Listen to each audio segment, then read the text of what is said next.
Jeff Gordon has joined us. Jeff drives the number 24 DuPont Chevrolet. He's a four-time NASCAR Sprint Cup Series champion. And he raced his way into the chase. I guess it was Sunday morning once that wound up. And you've got one win on the season, certainly at Pocono. But I know just being around you a little bit after the race and in Chicago, that was a big deal for you to get in that chase. So congratulations.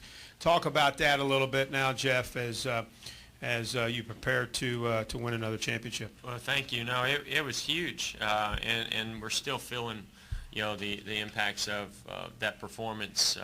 The whole team is just extremely fired up and excited about the way things have been going, and to be able to pull that off, gives us a huge boost, and we're ready to go get after it here in Chicago this weekend. Feel like we've got a good game plan and a great race car, and the stash is back, so I think we're in good shape.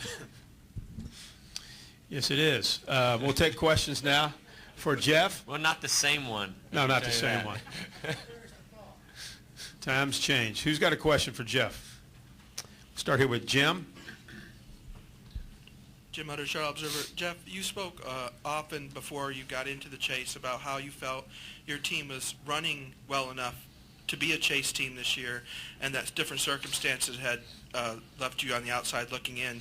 Is that kind of a positive going forward in the sense that you already felt like you were competitive enough to be in the chase, thus kind of already felt you were competitive enough to win the championship? Some people squeak in the chase and then sometimes you don't hear from them the last 10 races. Do you feel you're in a better position having run that well all season?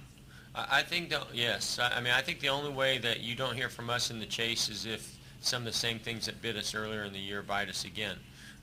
If we finish where we're running and where our performance level is at, then we're going to be a major threat in this thing. And we've done that the last 3 weeks. We've done it sporadically throughout the year, but we just didn't do it that consistently. And that's and you can point fingers at a lot of different reasons. And I'm the biggest believer on you make your luck by being the best team out there. And I don't feel like we've been the best team out there so far this season. But what I love about the chase is it's all about timing. And if you pull it together and you improve those things in areas that you're weak in at the right time and you make your way into it, and Tony Stewart proved that last year, that anything is possible. And especially after Saturday night's performance, we definitely feel like that this season has just now been rejuvenated for us, and we're on a clean slate, and we've got an excellent opportunity to do something pretty spectacular that we might not even have expected with this season and the way it could possibly turn out. Take a question from this gentleman right here, and then we'll go over to Jay Hart, and then to Nate, and then to Stan. Go ahead, right here. Yes, sir. Jordan Bianchi, SBNation.com. Jeff, you've kind of been the mindset, it's win or go home, pretty much since, mid-season? Does that mindset change now? Is it you racing for points now, or is it still we're going out, we're going to try to win races and let the chips fall where they may? I can promise you that that's what got us in this thing, and that's what's going to keep us in it and get us the championship. If anything, I think what these last 3 weeks, especially, and really this season, has proven to us is that you have to aggressively pursue wins. Obviously, accumulating the most points, that's what wins this championship. And we know that we've got to accumulate basically 12 more than Denny and 9 more than a bunch of other guys, and 6 more and 3 more than others. So we certainly have our work cut out for us. But we're going to go out there with nothing to lose, everything to gain, just the same way that we have approached these last several weeks.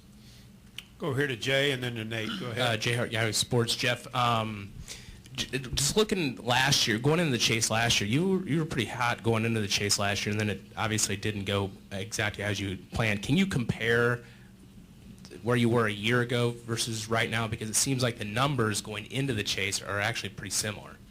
Yeah, I feel like last year We just didn't start the chase off the way that I felt like we needed to, and I think some of it maybe was that we didn't have that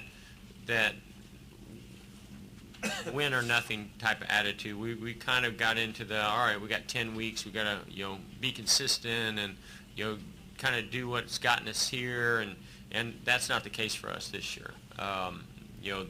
We didn't expect to be here. The pressure is not on us right now. It's obviously on the guys who are favored, and we can go out there and just be aggressive and do our thing and do it under the radar. Where last year I feel like we were kind of one of the favorites, going in, and we just did not pursue the wins as aggressively as we're going to this time. And I also feel like we just didn't step up when we needed to. I don't know if we went into it quite like we have this year. It's certainly a lot different circumstances, but we just over those 10 weeks we just failed. So we're going to try to do it different this time. Is being under the radar has got to be a pretty unfamiliar position? I don't know. I haven't won a championship since 2001, so it's not that unfamiliar. It's certainly, this is a much different situation and position to be in this year than we have been in the past, yes. Let's go to Nate, then we'll go to Stan, and then to Shannon. Nate Ryan, USA Today. Jeff, after Richmond, Dale Jr. kind of joked that what would be different about having 4 cars in the chase for Hendrick might be that the Saturday debriefings get a lot shorter. And you kind of alluded to that yesterday, or Wednesday as well, that information sharing could be more challenging. Are you expecting that that there might be that symbiotic relationship that Hendrick has might take a hit with all 4 cars in the chase? And has it happened that way in the past, like say in 07 when you and Jimmy were going head to head all the way through? Yeah, I don't expect that to really happen this weekend, but I think if in 5 or 6 weeks, if all 4 of us are in it, or if 2 or 3 of us, or however it works out, if you're going to be competing with that individual right up to the final races of the chase, then it's almost impossible not to have some information sharing get a little less or be a little more challenging, and that's just the competitive nature. But the thing is, what's different these days versus maybe say 07, we have a database that information is put into in every test, every practice session, and every adjustment that is made, every comment that is made.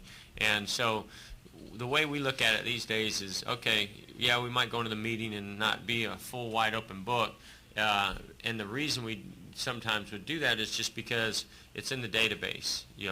If you want it, go to the database. It just takes a little more time and effort in ciphering.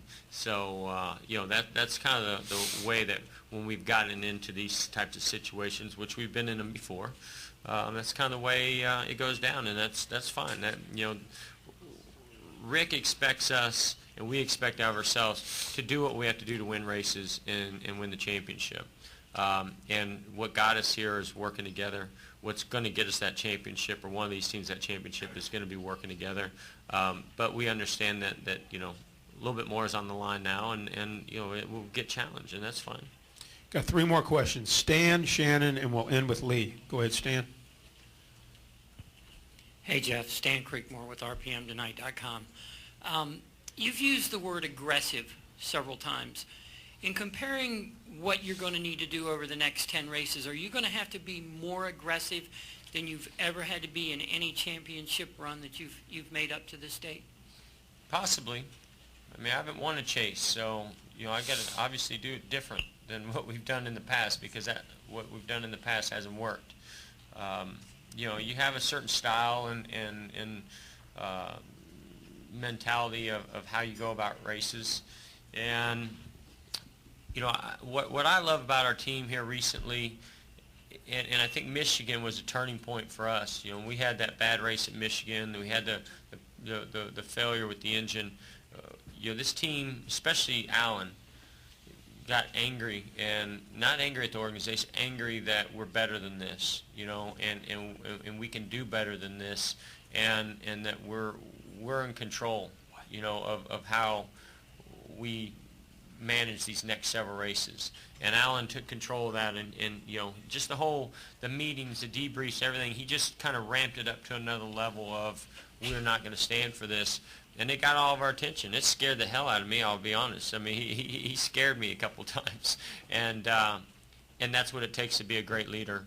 And look where we are now. And I think you're going to see that continue. And so aggressiveness, everybody thinks of aggressiveness as you're just going to go in there and knock the guy out of the way. That doesn't do you any favors, doesn't make you any friends, and doesn't necessarily, get you in the chase.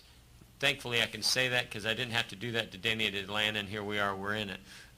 But you got to be aggressive in how you push, mentally in preparing for a race, and the calls that you make. And I laugh because everybody this week like, oh, that's the Jeff Gordon, of old right there. I was driving way harder, more aggressive at the beginning of that race in Richmond, trying to hold on to that thing because it was so out of control loose, than I was in the closing laps. In the closing laps, I had a car that I could dive 3 wide, that I could make some of those moves because we were moving forward. And so when we have that car, you're going to see that. And that's to me not something that's changed. It's just, that's the position you got to put yourself into. So, and during that race, we aggressively made big changes because we were so far away, so far behind. And that's sometimes what happens. You get into that box, like those other 5 or 6 guys. They got in that box, they got a little comfortable and said, okay, we'll be okay even though we didn't pit here. And for us, we were kind of in that position of, we got nothing to lose. Let's put 4 tires on here and go. And so, we got to keep that in mind as we run these races, to keep that up. Go with Marty and end with Lee. Go ahead, Marty. Marty Smith, ESPN. Jeff, Vegas says you're 25-1. Worst odds in the field. But awesome news. But you know what a championship team feels like. So knowing that, how would you gauge your odds with this team? Well, I certainly wouldn't. If I was, setting the odds in Vegas, I would probably not be too far off of that. I might not put us at 25-1, but if you just base it off of the last 3 or 4 races that we've run, but we definitely have some work to do. We've got a few weaknesses, and I hope that it's not like all of a sudden magically they're gonna turn around. But you'll be amazed at how, when things, just like in that race Saturday night, we went from nothing going right to all of a sudden everything's going right. And that's sometimes what can happen. When that momentum shift happens, all of a sudden, the pit stops get better. All of a sudden, the cars get better, and the communication gets better, and it just starts making things work.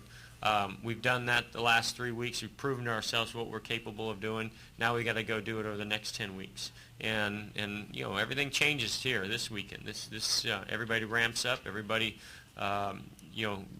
brings out their best, and we're going to find out if our best is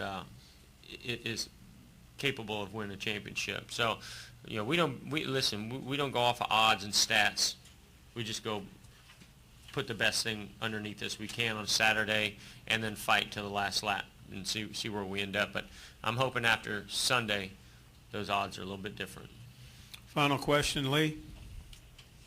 Lee Spencer, Fox Sports. Can you talk a little bit about where your program stands as far as sponsorship goes? We had a sponsorship announcement in here earlier. Apparently Dale Jr.'s not fully, sponsored for 2013. For a guy that's been in the sport a long time, what do you see as the obstacles? What are the challenges? And, what does your program look like as well? Well, our program's all set for next year. I don't know where we're at beyond that. But I think that, these are tough times. I mean, there's no doubt about it. If you just look at what's happening in the marketplace in general, in TV coverage and costs, getting the fans the way we used to get them, just packing every race every weekend, and the cost of them to get to those races, hotel rooms, fuel prices, everything. And then, that's what the sponsors react to is people there at the track and people watching at home. And so those things have all been challenged, and yet the cost of the sport has not gone down. It continues to go up. And so we're asking more out of our sponsors. So there are definitely challenges, but I tell you that this year, and really ever since last year's chase, I feel like the sport has really made a great rebound. Tony's performance in Carl's last year, I think, gave a great boost. And then I think you're seeing a very exciting season this year. And I think all those things are just continuing to help us rebound and get more attention, and that's what the sponsor's going to react to. So I can't comment on the other teams. I don't know. That was a pretty cool announcement that they just made in here with Best Buy, and we're certainly looking good with where we're at. I feel very comfortable with where the future is, but certainly for 2013 we're solid. Jeff, congratulations on getting in the chase, and good luck during the chase. Yeah, thank you. You're welcome. Next up, we have Jimmy Johnson.